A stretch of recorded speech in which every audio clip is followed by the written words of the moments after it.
Good morning. അപ്പോൾ നമ്മുടെ ഇന്നത്തെ റെസിപ്പി എന്ന് പറയുന്നത് ദോശയ്ക്കും ഇഡലിക്കും കൂടെ കഴിക്കാൻ പറ്റുന്ന നമ്മുടെ തട്ടുകട സ്റ്റൈൽ റെഡ് തേങ്ങ ചട്നിയാണ് കേട്ടോ. വളരെ സിമ്പിളാണ് ഉണ്ടാക്കാനായിട്ട്, വളരെ ടേസ്റ്റിയാണ് കഴിക്കാനായിട്ട്. അപ്പോൾ നിങ്ങളിങ്ങനെ തട്ടുകട സ്റ്റൈൽ തേങ്ങ ചട്നി ഉണ്ടാക്കി നോക്കിയിട്ടില്ലെങ്കിൽ ഉറപ്പായിട്ടും ട്രൈ ചെയ്ത് നോക്കൂ, നന്നായിട്ട് ഇഷ്ടപ്പെടും. നമുക്ക് എങ്ങനെയാണ് നമ്മുടെ തട്ടുകട സ്റ്റൈൽ റെഡ് തേങ്ങ ചട്നി തയ്യാറാക്കുന്നത് നോക്കാം. നമുക്ക് നമ്മുടെ ഇൻഗ്രീഡിയൻസ് നോക്കാം. നമ്മളിപ്പോൾ 1 കപ്പ് തേങ്ങ ചിരവിയതെടുത്തിട്ടുണ്ട്. അതിലേക്കായിട്ട് 1/4 ടീസ്പൂൺ എരിവുള്ള മുളക് പൊടി എടുത്തിട്ടുണ്ട്, 1 ടീസ്പൂൺ കാശ്മീരി ചില്ലി പൗഡർ എടുത്തിട്ടുണ്ട്, ഒരു 4 ഉള്ളി എടുത്തിട്ടുണ്ട്, 3 വറ്റൽമുളക് എടുത്തിട്ടുണ്ട്.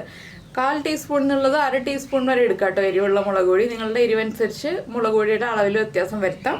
കാശ്മീരി ചില്ലി പൗഡർ 1 ടീസ്പൂൺ മതി. ആദ്യം നമുക്ക് ഈ ചട്നിക്കുള്ള അരപ്പ് റെഡിയാക്കി എടുക്കാം, അതിനുശേഷം ബാക്കിയുള്ള കാര്യങ്ങൾ ചെയ്യാം. നമ്മൾ കളറിന് വേണ്ടിയാണ് കാശ്മീരി ചില്ലി പൗഡർ ചേർക്കുന്നത്. എരിവിനനുസരിച്ച് നമുക്ക് മുളക് പൊടിയുടെ അളവിൽ വ്യത്യാസം വരുത്താം. ഒരുപാട് മുളക് പൊടി ചേർത്ത് അരയ്ക്കേണ്ട. എന്താണെന്ന് വെച്ചിട്ടുണ്ടെങ്കിൽ എരിവ് കൂടി പോയിട്ടുണ്ടെങ്കിൽ ചട്നിയുടെ ടേസ്റ്റിൽ വ്യത്യാസം വരുമല്ലോ. എരിവല്ലാതെ കൂടി പോയിട്ടുണ്ടെങ്കിൽ നമുക്ക് കഴിക്കാൻ പറ്റില്ല. അപ്പോൾ ആദ്യം നമുക്ക് മിക്സിയുടെ ജാർ എടുക്കാം. മിക്സിയുടെ ജാറിലേക്ക് നമുക്ക് നമ്മൾ എടുത്ത് വെച്ചിരിക്കുന്ന തേങ്ങ ചേർത്ത് കൊടുക്കാം. ഇതിലേക്ക് 2 മുളക് പൊടിയും, എരിവുള്ള മുളക് പൊടിയും അതുപോലെ തന്നെ കാശ്മീരി ചില്ലി പൗഡറും, പിന്നെ 1 ഉള്ളി, ഇത്രയും മതി. ഇത് വെള്ളം ചേർത്ത് നന്നായിട്ട് അരച്ചെടുക്കുക. പിന്നെ നമ്മളിതിലേക്ക് ചേർക്കുന്ന വെള്ളം ഇനി ചേർക്കേണ്ടത് തിളപ്പിച്ചാറിയ വെള്ളമാണ്. പച്ചവെള്ളം ചേർത്തിട്ട് നമ്മൾ ചട്നി ലൂസാക്കി എടുക്കരുത്. തിളപ്പിച്ചാറിയ വെള്ളം ചേർത്തിട്ട് വേണം ചട്നി ലൂസാക്കി എടുക്കാനായിട്ട്. ചട്നി റെഡി ആയി കഴിയുമ്പോൾ, ഇപ്പോഴല്ല, അരയ്ക്കുമ്പോൾ നമുക്ക് പച്ചവെള്ളം ചേർത്തിട്ട് അരയ്ക്കാം. ചട്നി റെഡി ആയി കഴിയുമ്പോൾ നമ്മൾ തിളപ്പിച്ച് ചൂട് മാറ്റിയ വെള്ളം ചേർത്തിട്ട് ലൂസാക്കി എടുക്കുക. ആദ്യം നമുക്ക് പച്ചവെള്ളം ചേർത്ത് അരച്ചെടുക്കാം. അപ്പോൾ ഇത് ആദ്യം അരച്ചെടുക്കട്ടെ. ഇപ്പോൾ നമുക്ക് ഉപ്പ് ചേർക്കേണ്ട. ചട്നി റെഡി ആയി കഴിഞ്ഞിട്ട് ഉപ്പ് ചേർക്കാം. അപ്പോൾ ഞാൻ നമ്മുടെ ചട്നി നന്നായിട്ട് അരച്ചെടുത്തിട്ടുണ്ട്.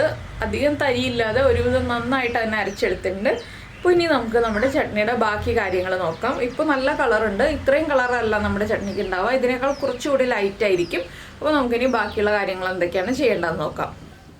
നമ്മളിപ്പോൾ ചട്നിയുടെ ബാക്കി കാര്യങ്ങൾ തയ്യാറാക്കാനായിട്ട് പാനിലേക്ക് വെളിച്ചെണ്ണ ഒഴിച്ചിട്ടുണ്ട്. കുറച്ച് വെളിച്ചെണ്ണ കൂടുതൽ വേണം. എന്താണെന്ന് വെച്ചാൽ നമുക്ക് ഉള്ളിയും വഴറ്റിയെടുക്കാൻ ആവശ്യമായിട്ടുള്ള വെളിച്ചെണ്ണ വേണം. വെളിച്ചെണ്ണ ഒന്ന് ചൂടായി തുടങ്ങുമ്പോൾ നമുക്ക് ആദ്യം കടുക് വറവിടാം. കടുക് ആദ്യം ഇട്ട് കൊടുക്കുക എണ്ണയിലേക്ക്.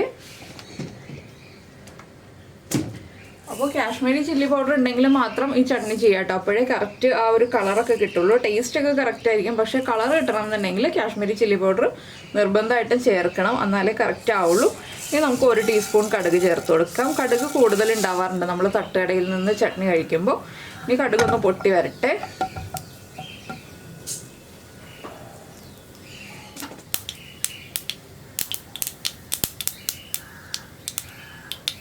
കടുക് പൊട്ടി കഴിയുമ്പോൾ നമുക്കിതിലേക്ക് നമ്മൾ എടുത്തു വെച്ചിരുന്ന ഉള്ളിയിൽ 1 ഉള്ളി നമ്മൾ അരയ്ക്കാൻ എടുത്തിട്ടുള്ളൂ. ബാക്കി 3 ഉള്ളിയുണ്ട്.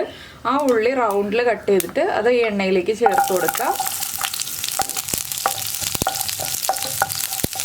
ഈ ഉള്ളി ഒന്ന് ചെറുതായിട്ട് കളർ ചേഞ്ച് ആയി വരുന്നത് വരെ നമ്മളൊന്ന് ഇളക്കി കൊടുക്കാം.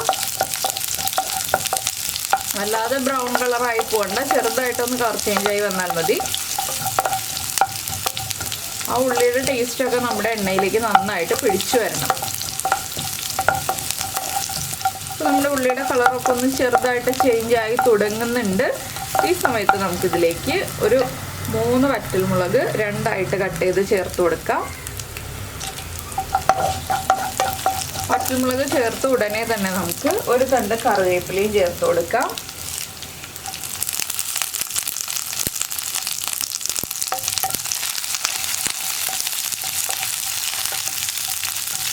നമുക്കിതിലേക്ക് നമ്മൾ അരച്ച് വെച്ചിരിക്കുന്ന ചട്നി ചേർക്കാം. ഫ്ലെയിം കുറച്ച് വെച്ചിട്ട് വേണം ചട്നി ചേർക്കാനായിട്ട്.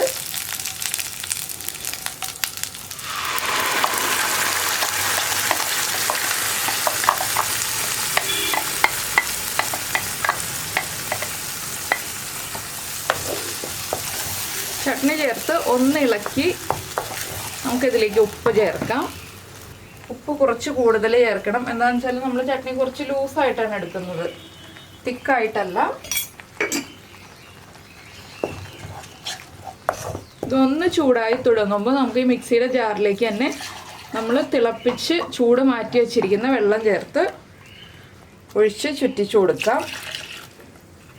ഇനി നമുക്ക് എത്രത്തോളം ചട്നി വേണം എന്നുള്ളതനുസരിച്ച് നമ്മൾ വെള്ളം ചേർത്ത് കൊടുക്കുക. തട്ടുകടയിലെ ചട്നി എന്ന് പറയുമ്പോൾ നല്ല ലൂസായിട്ടുള്ള ചട്നി ആയിരിക്കും, തിക്കായിട്ടുള്ള ചട്നി ആയിരിക്കില്ല. ഞാനിപ്പോൾ 1 കപ്പ് വെള്ളം ചേർത്തിട്ടുണ്ട്, തിളപ്പിച്ച് ചൂട് മാറിയ വെള്ളം. ഇനി ഇതൊന്ന് ആവി വരുന്നത് വരെ നമ്മൾ കൈ എടുക്കാതെ ഇളക്കി കൊടുക്കുക. തിളച്ചു പോകരുത്, കൈ എടുക്കാതെ ഇളക്കി കൊടുക്കണം. അപ്പോൾ ഇതുപോലെ നിങ്ങൾ തട്ടുകട സ്റ്റൈൽ തേങ്ങാ ചട്നി, റെഡ് തേങ്ങാ ചട്നി ഉണ്ടാക്കി നോക്കിയിട്ടില്ലെങ്കിൽ ഇതുപോലെ ഉണ്ടാക്കി നോക്കിക്കോളൂ. എന്തായാലും ദോശയുടെയും ഇഡ്ഡലിയുടെയും ഒക്കെ കൂടെ കഴിക്കാൻ പറ്റിയ നല്ലൊരു കോമ്പിനേഷനാണ്. അപ്പോൾ നിങ്ങൾക്ക് എല്ലാവർക്കും ഇഷ്ടപ്പെടും. ഉണ്ടാക്കി നോക്കിയിട്ട് നിങ്ങൾക്ക് ഇഷ്ടമായോ ഇല്ലയോ എന്നുള്ളത് നമ്മുടെ വീഡിയോയുടെ താഴെ ഒന്ന് കമൻറ്റ് ചെയ്യാൻ മറന്നു പോകരുത്. അതുപോലെ തന്നെ ഇഷ്ടപ്പെട്ട റെസിപ്പി ആണെങ്കിൽ ഒന്ന് ലൈക്ക് ചെയ്യുകയും കൂടി ചെയ്തേക്കണേ.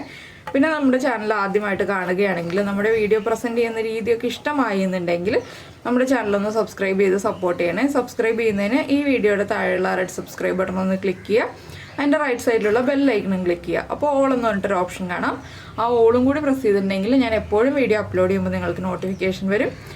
അപ്പോൾ ഈ ചട്നിയിൽ നിന്ന് ആവി വന്നു കഴിഞ്ഞിട്ട് നമുക്ക് ഒരു കാര്യവും കൂടി ചേർക്കാറുണ്ട് കേട്ടോ. നന്നായിട്ട് ആവി വരണം. നമ്മൾ കൈ എടുത്തിട്ടുണ്ടെങ്കിൽ തിളച്ചു പോകും. അതുകൊണ്ടാണ് ഇങ്ങനെ കൈ എടുക്കാതെ ഇളക്കി കൊടുക്കണം എന്ന് പറയുന്നത്. കുറച്ച് സമയം എന്താണെന്ന് വെച്ചാൽ ഒരുപാട് സമയം ഇളക്കേണ്ട ആവശ്യമില്ല. കുറച്ച് സമയം ഒന്ന് ഇളക്കി കൊടുത്തിട്ടുണ്ടെങ്കിൽ നന്നായിട്ട് ആവി വരും. പിന്നെ ഇത് ഈ ഒരു പാനിൽ നിന്ന് ഉടനെ തന്നെ മാറ്റി വയ്ക്കണം. പാനിൻ്റെ ചൂടുകൊണ്ട് വീണ്ടും തിളയ്ക്കാൻ സാധ്യതയുണ്ട്. അതുകൊണ്ട് നമ്മൾ ഈ പാനിൽ നിന്ന് വേഗം തന്നെ മാറ്റി വയ്ക്കണം തയ്യാറാക്കി കഴിഞ്ഞിട്ട്. അപ്പോൾ ഇതാ ആവി വന്ന് തുടങ്ങി. ഞാൻ ഫ്ലെയിം ഓഫ് ചെയ്യണം. ഉപ്പൊക്കെ ഒന്ന് ചെക്ക് ചെയ്യട്ടെ. ഉപ്പ് കറക്റ്റാണോ ഇല്ലയോ എന്ന് നോക്കിയിട്ട് ഉപ്പ് നമുക്ക് ആവശ്യമാണെങ്കിൽ ചേർത്ത് കൊടുക്കണം. ഉപ്പൊക്കെ കറക്റ്റാണ്, എരിവുണ്ട് ആവശ്യത്തിന്. ഇനി നമുക്കിതിലേക്ക് ഒന്നുകൂടി ടേസ്റ്റ് കൂട്ടാനായിട്ട് ഒരു പിഞ്ച് പഞ്ചസാരയും കൂടി ചേർത്ത് കൊടുക്കണം. ഒരു പിഞ്ച് പഞ്ചസാര മതി. ഈ ഒരു ചട്നി നമ്മൾ രാവിലെ തയ്യാറാക്കിയിട്ട് രാത്രി വരെ എടുത്ത് വെക്കരുത് കേട്ടോ. ഫ്രിഡ്ജിൽ വെക്കണം, അല്ലെങ്കിൽ മോശമായി പോകും. എന്താണെന്ന് വെച്ചാൽ നമ്മൾ തിളപ്പിച്ച് ഒന്നും വെച്ചിട്ടില്ലല്ലോ. അപ്പോൾ നമ്മൾ ഉണ്ടാക്കിയിട്ട് ഉടനെ തന്നെ ഉപയോഗിക്കുക. ഒരു 2-3 മണിക്കൂറൊക്കെ പുറമെ വെച്ചോന്ന് വെച്ചിട്ട് മോശമായി പോകുന്നില്ല. 3-4 മണിക്കൂർ വെച്ചോന്ന് വെച്ചിട്ട് മോശമായി പോകുന്നില്ല.